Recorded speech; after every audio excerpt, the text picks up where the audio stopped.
Seigneur, soit Seigneur, nous te bénissons, nous te donnons gloire, nous t'adorons, nous te disons merci pour ton œuvre magnifique, pour un Togo nouveau, une nouvelle nation qui a vu le jour, établie sur des fondements sûrs. Seigneur, merci parce que c'est toi qui es venu prendre le trône togolais, c'est toi qui viens régner sur cette nation pour toujours. Merci Seigneur pour l'assistance de ton Esprit Saint. Merci pour les œuvres que a accompli le sang de Jésus sur toute l'étendue du territoire togolais. Seigneur, merci pour les institutions de la nouvelle République, et qui pour nous est un nouveau royaume. Investi de ta gloire et de ta sainteté. Seigneur, merci pour les institutions remplies de ta grâce, remplies de ta crainte, remplies de ton amour. Merci parce que tu fais de nouvelles choses dans un Togo nouveau.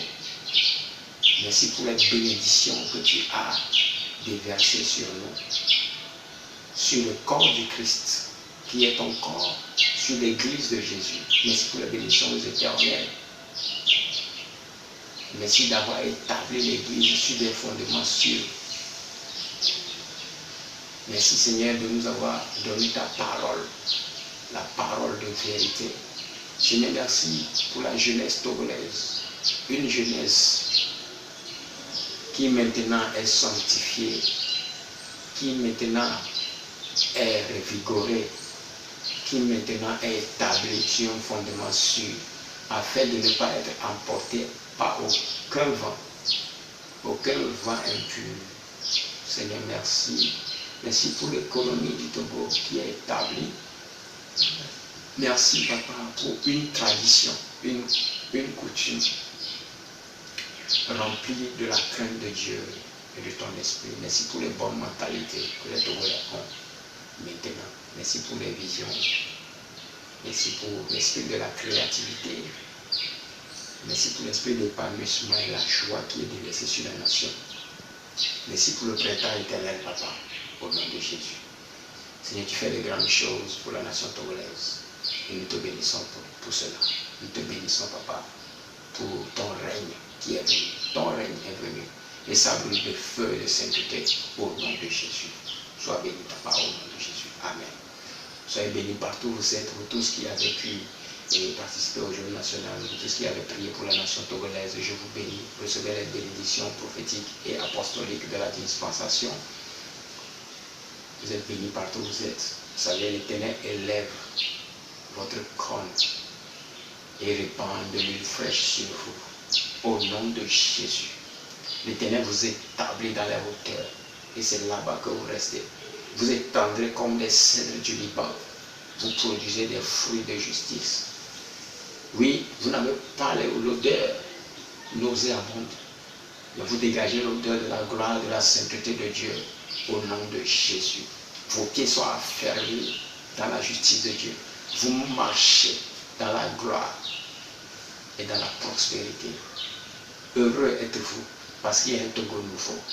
Heureux êtes-vous parce qu'une nouvelle nation arrive le jour, établie sur des fondements sûrs, éternels.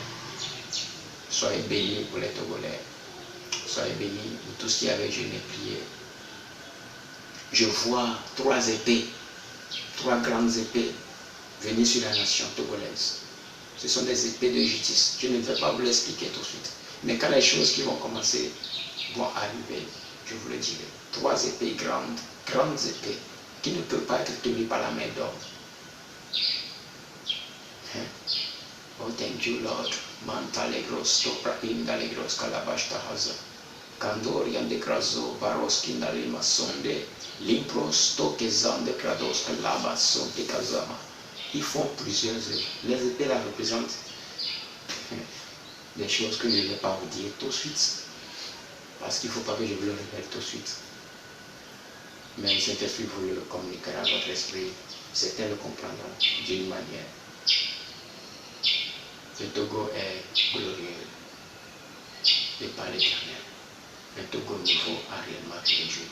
Je vois déjà vers l'est, je vois la ville d'Anéron être submergée par la mer. Je vois cette ville submergée par la mer. Donc nous allons prier pour l'intervention des anges afin que ce balayage puisse préserver certaines personnes. J'ai aussi le regard sur le mois de septembre.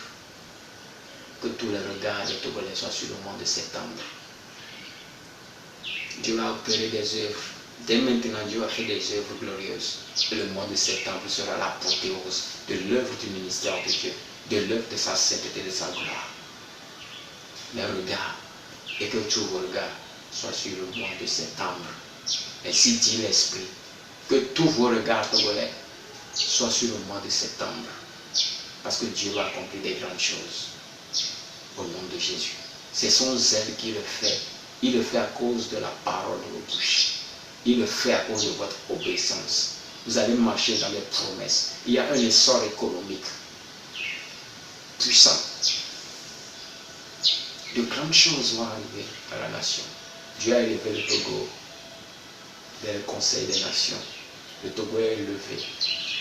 Le Togo est élevé, établi dans la gloire et dans la puissance de Dieu.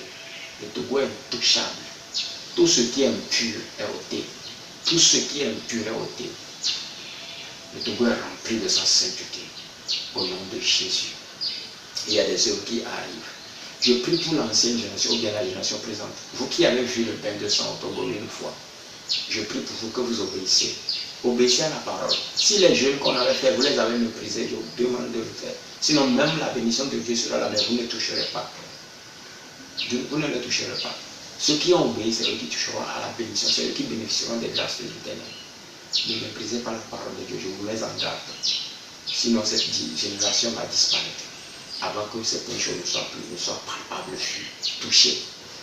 Mais ceux qui obéissent bénéficieront quand même du fruit. Mais vous, à cause de vous, les choses vont attendre jusqu'à 15 ans après. 15 ans après, pour les désobéissants. 15 ans après, quand vous serez vieux, quand la génération du sang sera vieillissant ou disparaîtra, Dieu commencera de nouvelles choses avec vos enfants, vos petits. Mais ce n'est pas bien. Il faut que les grands vous établissez de bons fondements et que vous jouissiez des fruits du bonheur du Togo nouveau avant que vous ne partiez et que vos fils ne viennent prendre le relais. Mais votre désobéissance vous fera regretter des choses parce que la saison de la visitation vous échappera. Soyez avisés au Togo.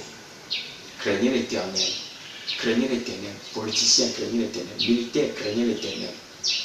Vous êtes un acteur de la vie politique. Craignez l'Éternel. Craignez Dieu, peuple togolais. Craignez Dieu. Le temps est venu pour l'unité nationale.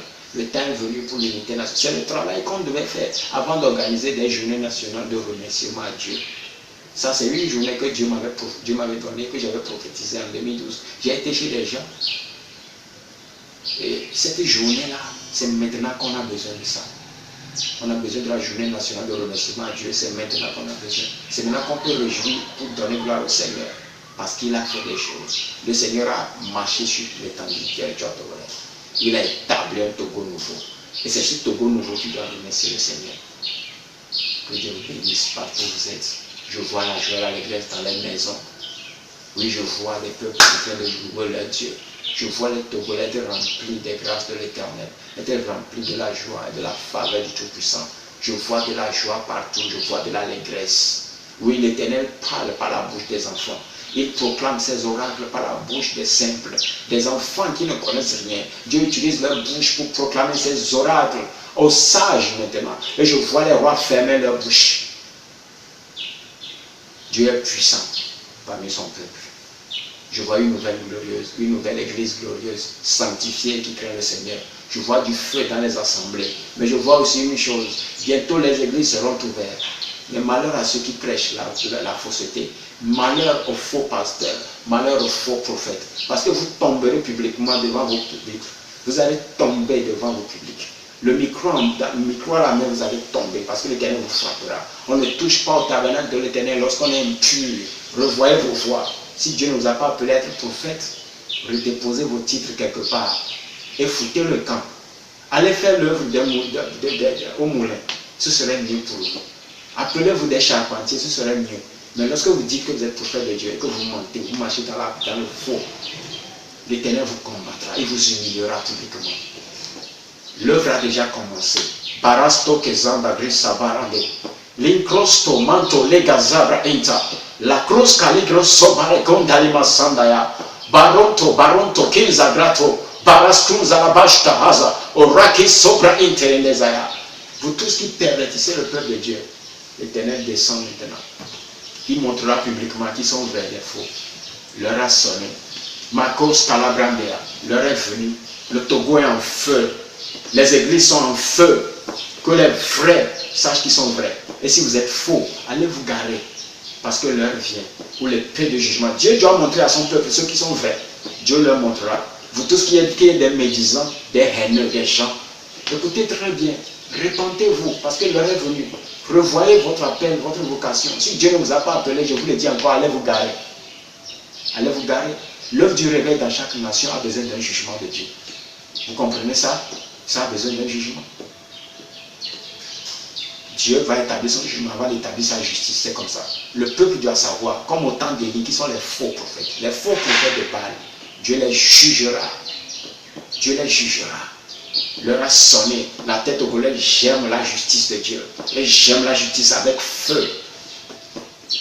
Je vois l'armée de l'Éternel se lever comme un seul homme. L'armée de l'Éternel sera un seul homme, pas divisé. Alors, je vous le dis, pasteur, revoyez vos manières d'enseigner, vos manières de servir Dieu. Si Dieu vous a appelé, allez-y. Priez, demandez-lui encore plus de grâce, parce qu'il va vous le faire.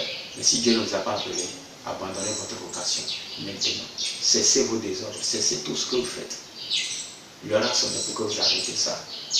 Vous vous cachez en cachette pour prier comme des gens. Vous assemblez contre le juste. Vous combattez toujours l'Esprit de Dieu. Vous êtes un peu contredisant. Vous cherchez Dieu à la fois, vous le combattez. Dieu a un mouvement dans lequel il marche. Il faut connaître le mouvement de l'Esprit pour ne pas pécher contre Dieu. Il faut connaître le mouvement de l'Esprit. Parce que chaque fois que vous allez combattre l'Esprit de Dieu, Dieu vous combattra. Parce que Dieu a toujours sa méthode d'intervention.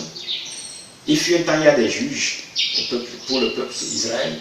Quand un juge meurt, il y a encore le peuple retombe encore dans la défaillance, il retombe encore dans l'apostasie, et Dieu ramène encore notre juge, le peuple a encore un réveil, et quand le juge là disparaît, il y a encore un autre. Donc Dieu suscite des prophètes en chaque saison, en chaque disparition, jusqu'à ce que Jésus ne vienne. Il en sera ainsi. Mais lorsque vous dressez contre ce que Dieu veut utiliser, Dieu se dressera contre vous.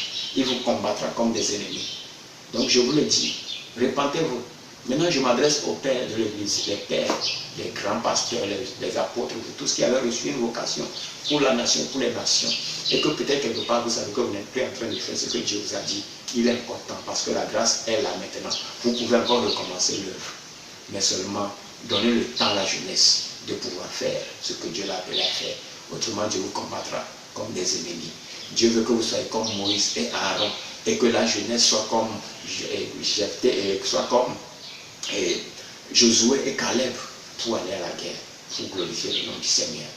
Le corps du Christ est un. Le corps du Christ est uni. Le corps du Christ n'est pas divisé. Si vous êtes réellement dans le véritable, vous aimerez ceux qui sont dans le véritable. Maintenant, je vais m'adresser plus particulièrement à quelqu'un qui dit tout le temps qu'il y a un esprit qui est en train de manipuler les gens. Bon, de toute façon, je sais qu'il ne s'adresse pas à moi. Parce que moi, je n'ai aucune relation avec le gouvernement, je n'ai aucune relation avec le président de la République, et je n'ai aucune relation avec l'opposition. J'ai pris 2011, j'ai sillonné tous les hommes, les leaders d'opinion, que ce soit de l'Église, des ministres, et de l'opposition, et j'ai commencé par l'opposition. J'ai sillonné tout le monde, chaque leader d'opposition au Togo, pour leur donner l'instruction sur Dieu. Les choses que je vous dis publiquement aujourd'hui, je leur disais ça en secret. Je le disais au ministre ce qu'il doit faire pour plaire à Dieu. Je le disais au gouvernement, je le disais à l'opposition, je le disais au peuple. Oui, je le disais au peuple. Et mon message a toujours été un message de réconciliation nationale, un message de paix. Donc ceux qui pensent que quand Dieu prophétise, il faut que Dieu dise au peuple d'aller dans les rues pour aller lancer des pierres. Dieu n'inspire jamais quelqu'un à se lever contre l'autorité. Dieu ne le fait pas. Dieu ne prophétisera pas par un prophète pour dire peuple, sortez, allez dans les rues. Lancez des pierres, réclamez votre liberté. On ne réclame pas sa liberté par la rébellion. On réclame sa liberté par les genoux. Vous savez, si les Martin Luther, et les King, les Patrick Lumumba, les Thomas Sankara, les gens là savaient qu'il y a un Jésus, un Dieu qu'il faut adorer, et que Dieu voudrait être au centre de la civilisation africaine, ils auraient pu donner leur vie à Jésus, à Dieu, et leur combat se ferait dans la paix, par le Saint-Esprit de Dieu et dans la sagesse de Dieu. L'Afrique aurait commis un réveil depuis. On parle de Nelson Mandela. On l'identifie même au Messie. Nelson Mandela était de la franc-maçonnerie. Nelson Mandela a été trompé par les autres philosophiques. Et il a signé des pactes en prison avant d'être libéré. Est-ce que ça, vous le connaissez? Vous ne le connaissez pas. Et qu'est-ce que l'Afrique du Sud est devenue aujourd'hui? Rien du tout. Les Noirs sont méprisés. Il a reçu juste un pouvoir politique même qu'il n'a pas su gérer. Et c'est vous qui criez tout le temps Nelson Mandela. Qu'est-ce qu'il a fait pour l'Afrique? Rien.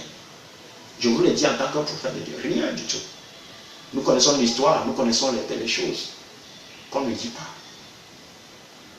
Donc, oubliez les faits qu'il faut que les gens soient dans les rues. Togolais, si vous marchez dans les rues, on va vous tabasser bien. On va vous tirer dessus, vous allez mourir pour rien. Ok?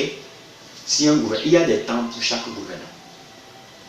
Si le gouvernement actuel, son temps est expiré, Dieu les ôtera. Personne ne va. On ne négocie pas. J'entends même des prophètes dire à la radio qu'il faut négocier. Voilà, on va choisir tel, ils seront 5. Ils vont s'asseoir à table pour discuter. Dieu ne discute pas de son règne. Si Dieu veut ôter quelqu'un l'autre, sans lui demander de son avis. Donc quand le temps de ceux qui sont là vont être expirés, Dieu va les ôter sans demander à personne. Le salut du Togo n'est pas entre les mains d'une personne, mais c'est entre les mains de Dieu. Mais il s'agit de quel Togo? Un Togo nouveau. Donc il faut que vous changiez vos mentalités. Les gens qui parlent juste pour parler. Vous ne comprenez pas le ministère prophétique. Il y a des bases prophétiques, il y a des fondements prophétiques, il y a des piliers prophétiques, il y a des sources prophétiques. Il y a des prophéties atmosphériques, il y a des prophéties prédestinationnelles, il y a des prophéties circonstancielles. Voilà. Il y a des dimensions prophétiques. Et il y a aussi des autorités prophétiques. Peut-être que vous ne le connaissez pas. J'ai été établi comme juge des prophètes. Vous ne le savez pas. On ne combat pas quelqu'un qu'on ne connaît pas bien. Il est bien pour vous de vous ranger dans le camp de Dieu, au lieu de vouloir combattre Dieu. Vous avez des prophéties de rêverie. C'est les démons là, de Ablo que vous-même vous appelez. C'est elle qui vous inspire chaque fois. Vous parlez d'elle, vous la propagez. Elle est qui? Le diable est qui? Ablo. Il faut vous taire avec ces prophéties bizarres. Depuis là, vous avez fourni quoi au Togo? Vous avez foutu quoi dans cette nation? Quelles sont les solutions que vous avez apportées à cette nation? Vous voulez toujours négocier avec les gens avant de pouvoir faire l'œuvre de Dieu. On ne négocie pas avec qui que ce soit. Dieu fera son œuvre avec ou sans personne. Si quelqu'un aime l'œuvre du Seigneur, il le fera. Il rentrera dans le bain. Il faut que vous réfléchissiez 2 fois maintenant. Cessez. Si Dieu ne vous a pas appelé, allez vous garer, je vous le dis. On sait comment vous avez fait pour que le Togo soit toujours là où il est. Vous confondez les gens. Vous-même, vous êtes confus d'abord. Donc, bientôt, et je sais que ça a déjà commencé, Dieu combattra tous ceux qui mentent, des fautifs, des menteurs. Voilà, des menteurs, vous êtes dans des prophéties de rêverie. Vous ne savez pas où vous allez. Je conseille aussi la jeunesse. Soyez humbles. Soyez vraiment humbles. Les ministres de Dieu qui sont dans la jeune, soyez humbles. Le ministère prophétique est compliqué, vous ne le comprenez pas. Dieu nous a fait grâce de savoir juger le ministère prophétique. Vous comprenez? Il faut aller vous asseoir, on va vous enseigner la parole. On va vous enseigner votre ministère. Vous ne le connaissez pas. Vous ne connaissez pas le ministère prophétique. Vous ne savez pas ce qu'on appelle prophétique. Un prophète, ce n'est pas quelqu'un qui te dit, voilà, j'ai vu, tu as un caleçon rouge, voilà, j'ai vu, telle année tu es né. Non, ce n'est pas ça le ministère. Un prophète donne une instruction aux nations. Vous révélez aux nations la cause des événements qui vont arriver, ce qu'il faut qu'ils fassent pour échapper à ces événements, pourquoi les choses vont leur arriver, et qu'est-ce qu'il faut. C'est ça un prophète. Un prophète, ce n'est pas quelqu'un qui prophétise sur ton âge, que le peuple togolais entende bien. Un prophète, ce n'est pas quelqu'un qui te dit, va prendre huile d'olive, va prendre du sel, va prendre de l'eau, va prendre la tête de l'hibou, va prendre la cendre. Non, ça, ce n'est pas un prophète, c'est des divinateurs. Et il vous confond. Maintenant, Dieu va vous révéler clairement qui sont les vrais. Le ministère prophétique ne regarde pas seulement vos soucis, petits soucis de la vie. Un vrai prophète vous dira quelle est votre destinée. Qu'est-ce que Dieu vous a appelé à faire sur la terre? Ça, c'est le ministère prophétique. Et les prophètes vous établissent dans le plan parfait de Dieu. Ils vous aident à être ce que Dieu a voulu que vous soyez. Un prophète ne vient pas pour des miracles. Un prophète vient pour la sainteté, pour l'œuvre de la justice de Dieu. C'est comme ça le ministère prophétique. Donc soyez avisés. Que Dieu vous bénisse au Togo et que Dieu vous fasse grâce, afin que vous connaissiez les choses spirituelles. Je le dis clairement à vous les jeunes, surtout les jeunes prophètes, les jeunes évangélistes. Soyez humbles. Vous êtes en train de faire pire que vos papas. Et vous allez rater le temps de Dieu. Vous allez rater le temps de Dieu à cause de vos orgueils. Il ne faut pas voir, si vous voyez un peu, ça ne veut pas dire que vous voyez. Si vous entendez un peu, ça ne veut pas dire que vous allez voir. Quiconque a le Saint-Esprit de Dieu peut entendre et voir. Ce n'est pas une œuvre spécifique pour les prophètes, non. Mais il y a quelque chose qui identifie les prophètes. C'est la paternité. C'est la capacité d'établir les gens dans leur destinée. C'est ça. Donc, que Dieu vous fasse grâce au Togo, véritablement. Et les chantres, les musiciens, revoyez vos voix. Quand vous sortez un album, ne commencez pas à devenir boss. Parce que ça ne fait rien. Quand vous chantez, veillez à ce que vos musiques puissent délivrer les gens. Délivrer les gens, libérer les gens. Et qu'ils vous rendent vous-même purs. Disciplinez-vous pour être comme Sinache. Disciplinez-vous. Si vous voulez être vu, disciplinez-vous. Soyez humbles. Soyez humbles. Ne courez pas après les titres, les décorations, non. Les titres décoratifs ne vont servir à rien. Donc revoyez vos voix, vos mentalités, vos pensées. Et veillez surtout sur vos relations. Les gens avec qui vous allez, c'est important. Cela dessinera votre destinée. La manière dont vous pensez, c'est important pour le royaume. Pour le royaume, c'est important. Que Dieu vous fasse grâce. Que Dieu vous fasse grâce au Togo. Et que la nation togolaise cherche Dieu. Espérer en l'Éternel. Dieu ne sauve pas un peuple idolâtre. Un peuple qui le hait. Un peuple qui tout le temps, quand il trouve une personne, il le suit. Il considère les hommes comme des dieux. Dieu ne libère pas. Considérez Dieu tel qu'il est. Il a pris le règne du Togo. Il a pris l'économie du Togo. Il a pris toutes les dimensions de la nation togolaise. Et c'est Dieu qui règne. Je vous disais que le Togo véritable a été enterré, mais ça a vu le jour. Donc c'est de ce Togo que je parle. Dieu règne là. Vous pouvez être transféré vers là-bas ou non. Vous verrez des gens en train d'avancer, mais vous serez toujours là-bas. Pourquoi? Parce que vous n'avez pas su le temps de votre visitation. Soyez avisés et que le Seigneur vous fasse grâce. Vous avez écouté le prophète Fulman Ebenezer. Vous me connaissez déjà, vous me voyez très bien sur la vidéo. Donc, le voici. Et j'exhorte l'Église de Jésus véritablement à plus de vigilance. Veillez sur vos parts. Vous avez besoin d'être éduqué. Vous avez besoin de doctrine véritable. Que Dieu vous bénisse. Je prie que le shalom de Dieu vienne sur vous. Que la grâce du Seigneur vienne sur vous. Que le feu descende dans l'Église de Jésus. Que le feu brille dans vos âmes, dans votre esprit, pour les grandes œuvres. Je vois beaucoup des hommes de Dieu se lever dans cette nation pour aller résoudre les problèmes des nations. Le Togo est sur sa bonne destinée. Que quelqu'un crie Alléluia et qu'il dise Amen partout où il est. Soyez bénis au nom de Jésus. Je vous bénis par les bénédictions prophétiques. Je vous bénis par les bénédictions apostoliques de la dispensation. Que Dieu vous élève dans la hauteur. Bienvenue parmi les aigles. Oui, vous êtes dans l'armée des aigles. Bienvenue pour tous qui aiment le Seigneur et la venue du Seigneur. Soyez bénis. Shalom. Maranatha. Jésus revient bientôt. Soyez fortifiés. Soyez fortifiés. Que le Togo soit fortifié. Je salue aussi la diaspora, tous ceux qui sont à l'étranger de la terre togolaise et qui ont jeûné avec nous, ou peut-être qui n'ont pas entendu le jeûne. Je vous annonce que le Togo nous a vu le jour. Je sais que beaucoup d'entre vous vont revenir dans la nation pour bâtir le Togo avec nous. Parce que cette nation a une grande destinée. La destinée est assurée parce que c'est entre les mains de l'Éternel. Béni soit Dieu pour la vie de l'ordre de l'humanité. Shalom. Shalom. Bye bye.